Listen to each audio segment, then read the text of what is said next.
There is an indefinable, mysterious power that pervades everything. I feel it, though I do not see it. It is this unseen power which makes itself felt and yet defies all proof.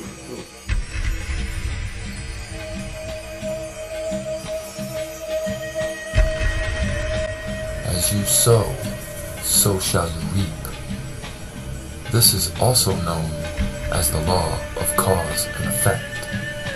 Whatever we put out in the universe is what comes back to us. If what we want is happiness, peace, friendship, love, then we should be happy, peaceful, loving, and afraid.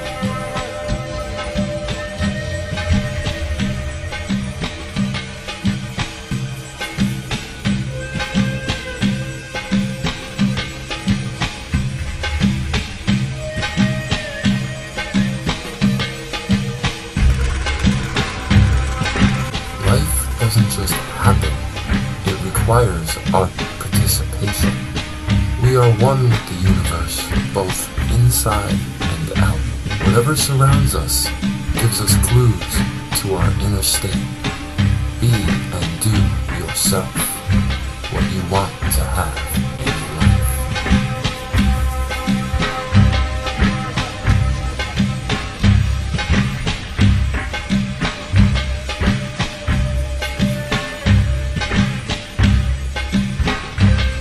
What you refuse to accept will continue for you. If what we see is an enemy or someone with a character trait that we find to be negative, then we ourselves are not focused on a higher level of existence.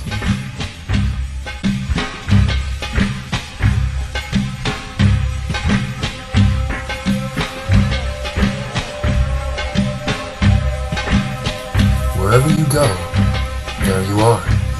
For us to grow in spirit, it is we who must change, and not the people, places, or things around us. The only giving we have in our lives is ourselves, and that is the only factor we have control over. When we change who and what we are, within our heart, our life changes too.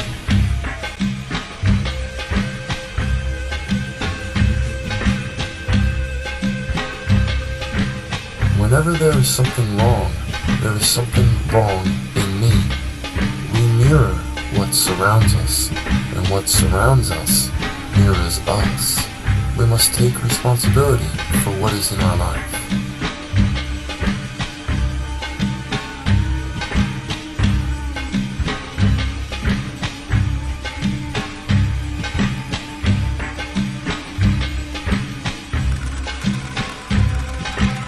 Even if something we do seems inconsequential, it is very important that it gets done, as everything in the universe is connected. Each step leads to the next step, and so forth and so on.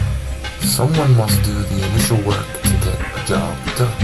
Neither the first step nor the last are of greater significance. They were both needed to accomplish the task. Past, present, and future, they are all connected.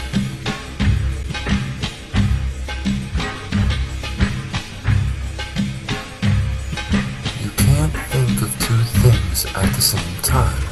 When our focus is on spiritual values, it is impossible for us to have lower thoughts, such as greed or anger.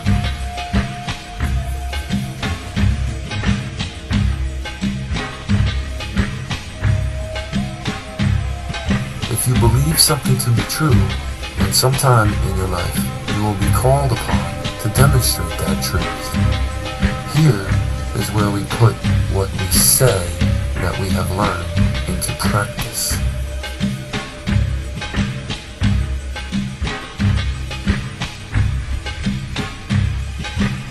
Looking back to examine what was prevents us from being totally in the here and now. Old thoughts, old patterns of behavior, old dreams prevent us from having new ones.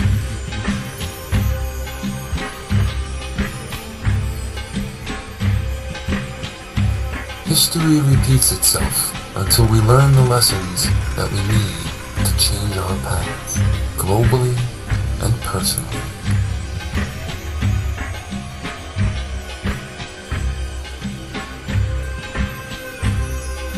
All rewards require initial toil. Rewards of lasting value require patience and persistent toil. True joy follows doing what we're supposed to be doing and waiting for the reward to come in its own time.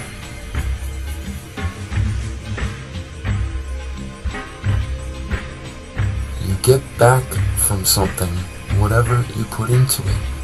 The value of something is a direct result of the energy and intent that is put into it. Every personal contribution is a contribution to the whole.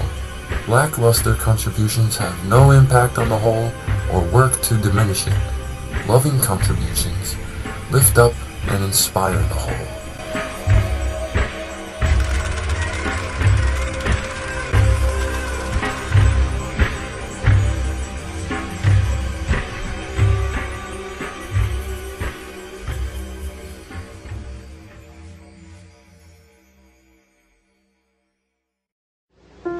I said, empty your mind. Be formless, shapeless, like water. Now you put water into a cup, it becomes the cup. You put water into a bottle, it becomes the bottle. You put it in a teapot, it becomes the teapot. Now water can flow or it can crash. Be water, my friend. My grandfather one day was with some of his older friends. I was still too young to go to school, and I was sitting next to him on the stoop, and he was talking with his older friends, and one was saying, I'm Mohawk, and the other one was saying, well, I'm Apache, and the other one was saying, I'm Seneca. Another one said, well, I'm Micmac. And my grandfather started chuckling, and they said, what are you laughing at? You know, my grandfather says, I'm laughing at the four of you. He said, you're walking around talking about, I'm this, and I'm that, and I'm this, and I'm that. He said, we're all the same people, we just live on different parts of the land. So that attitude has stuck with me because of them. And because of them, I find it more desirable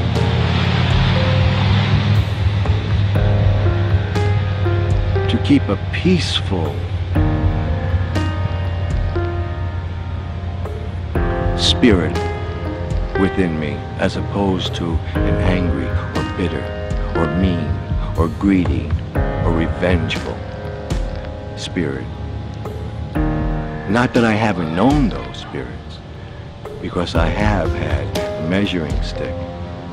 And on the side of them and on the side of me at those particular times when I allowed that to be what controlled me, I find that the benefit was not in what I chose, but the benefit was in what was always there.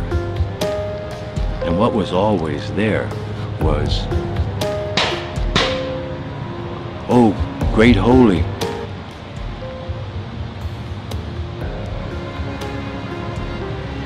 look at us. Look at our brokenness. Of all of the life in creation, we, the human family, are the only ones that strayed from the good road.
We are the ones who are divided. We are the ones that must come back together to walk in the sacred way that we may heal the earth and heal each other.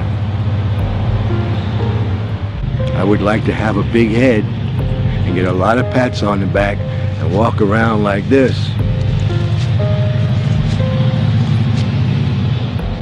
But when I think about my grandpa and my grandma, they tell me a gold star don't mean nothing. It's the right heart. That's your gold star. We are the ones who are divided. We are the ones that must come back together to walk in the sacred way that we may heal the earth and heal each other.